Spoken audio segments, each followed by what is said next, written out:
बरबाद, बॉडी तर घंटा बनली नाही. माझे रे मामा माझे, बघ किती छोटे आहेत.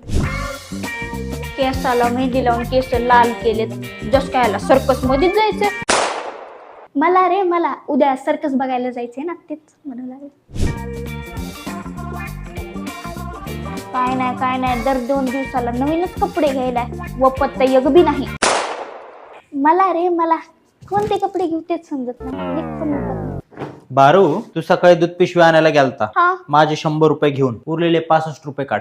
अरे तू मला होतास ना, तुला ठेव. नाही आता मला गरज आहे, जरा गरीबी आली, दे लवकर वापस ती. अरे मामा काय भारी दिसायलास रे तू. तू माझे पैसे दे आधी, मला असलं भैकू नको, दे पैसे लवकर. अरे मामा तुझ्यात तर फरक पडलाय, तुझी बॉडी लय भारी दिसायली आणि केस तर काय सांगू, लयच भारी दिसायला. एक नंबर दिसायला लागलास माहिती का तू. चुप कर, राहू दे तुला. 65